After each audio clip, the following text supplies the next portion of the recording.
Good day, everyone. I am Hannah Rus Malihang, and today I will be discussing the topic about macroeconomics policy mix. So, what is policy mix? Policy mix is the combined use of fiscal policy and monetary policy to manage a country's economy.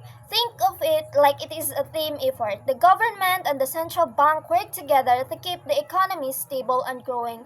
Kumbaga, mauni siya ang pagsanib pwersa sa fiscal policy o monetary policy in order for a country para ma-achieve ang macroeconomic goals such as ang stable growth, kumbaga steady lang ang national income sa country such as the Philippines.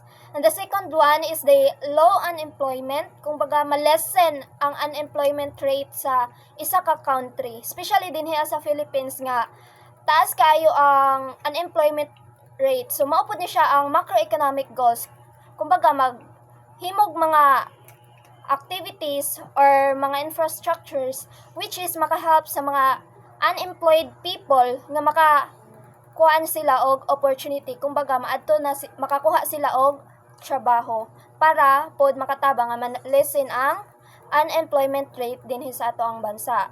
The third one is the price stability. Kumbaga stable lang ang price, dili nga bigla-bigla ang pagtaas sa presyo. Kumbaga hinay-hinay lang siya. Kumbaga in order para sa mga tao nga kanaganing makaplan sila sa ilahang budget good for a month. Kay kung once man go dili stable ang price sa isa ka company, ang mga price sa goods and services, so it is difficult for the people or the consumer nga mo plan sa ilahang budget. The fourth one is balance external accounts. Kumbaga balance lang ang pag-export and pag-import. Especially it is very important nga ang isa ka country mas taas ang ilahang or di kaya mas daghan ang ilahang pag-export rather than import. Kay kung mas taas ang pag-export, it means nag-grow ang atong economy. Kumbaga kita ang nagpagawas og product, it means dako pud ta og profit nga makuha. Kumbaga dako ang mosulod nga kwarta sa ato ang sa ni country. In order for us nga mas masabtan pa kung unsa gyud ng policy mix. So, let us discuss about what is fiscal policy and monetary policy and what is the difference of both policy. So, unsa gyud ang fiscal policy? Ang fiscal policy mao ni siya ang government spending, whereas ang monetary policy mao ni siya ang central bank nga nag-control sa money supply ug sa interest rate. But my topic today will only focus on fiscal policy since ang mag-discuss sa monetary policy kay ang kagrupo nako. So let's dig deeper. What is fiscal policy? Fiscal policy is what the government does with its budget, which include the taxes and the government spending. So kaning taxes mao ni siya ang money nga na-collect sa government from people and the businesses. While ang government spending, mo ni siya ang paggamit sa government sa katong, di ba, naman tayo ang government na amay na-collect nga tax from the people or from the business. So, kadtong nga tax, mao to ang ilahang gamiton para makapatukod sila infrastructures or some advocacies nga makahelp sa people. Kung baga, ang katong tax, gamiton to nila for public use. So, unsa ang purpose sa fiscal policy? It is to influence how much people and businesses spend in the economy. Kung baga, with the help of fiscal policy, dinhi makontrol sa government ang spending sa isa ka economy in order for our economy to grow. There are two types of fiscal policy, which is the expansionary fiscal policy and the contractionary fiscal policy. So what is fiscal policy? So ang kaning expansionary fiscal policy, everyone, mo exist ni siya or mahitabo ni siya if ang economy is slow gani ang improvement o di kaya'y taas ang iyang unemployment rate. So from that problem, kumbaga magkuan og solution ang government, which is mag-spend sila og daghan or di kaya i-reduce nila ang tax in order to encourage spending, and job creation. So an example of this one is the Philippines increasing spending on build projects. This project focus on building some infrastructures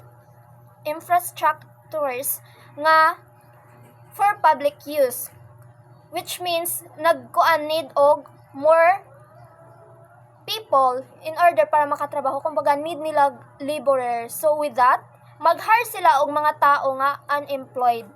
So pinaagi ani nga action sa government, matabangan nila ang mga tao nga makakuha og trabaho, and in order for the economy nga malesen ang unemployment rate, and instead mutaas ang employment rate sa isa ka economy in order for our economy to gain more profit and to grow. So what is contractionary fiscal policy?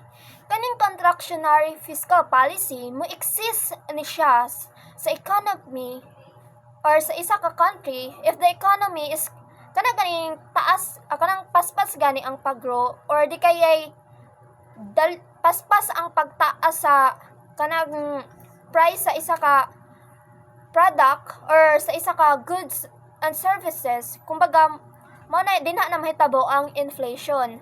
So with that problem, mangita og pamaagi or solution ang government, which is ang nakuan sa government nga solution is mag-spend sila og gamay and ipataason nila ang tax in order to reduce demand.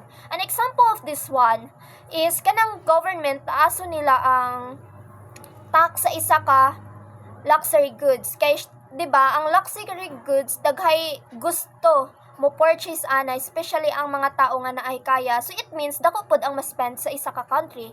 Para malisen ang spending sa isa ka country, pataasan sa government ang tax sa isa ka goods and services in order nga gamay lang ang makapalit ana. Kumbaga i-discourage nila ang people nga magpalit ana or mag-purchase ana nga goods and services through raising taxes. Kay di ba once nga taas ang tax sa isa ka goods and services, for you as a buyer, it is hard para sa imo or difficult nga mo purchase. So with that one, nakatabang ang government nga males ang spending sa isa ka economy. So unsa gyud kalahian aning expansionary fiscal policy o contractionary fiscal policy? So, ang expansionary fiscal policy, para dali nato masabtan ang duha, ang expansionary fiscal policy, mauni siya ang ginabuhat sa government in order para malisen ang unemployment rate sa isa ka economy. Whereas, ang contractionary fiscal policy, naka-focus ni siya nga, kumbaga, mauni siyang action nga ginabuhat sa government in order para malisen ang spending sa isa ka country within a year or within a given period of time. So gaina na-discuss na ko kung unsa ang policy mix, which is ang policy mix mao ni siya ang combination sa fiscal policy ug monetary policy in order to achieve the macroeconomic goals of an economy. But para mas masabtan pa gyud ninyo, it is important nga maminaw mo or tan-aw ninyo ang discussion sa next reporter about the monetary policy in order for you nga kana ganing ma-differentiate ninyo kung unsa gyud kalahian sa fiscal policy ug monetary policy, and of course masabtan pud ninyo how does fiscal policy and monetary policy work together in order to achieve those macroeconomic goals for the growth of the country.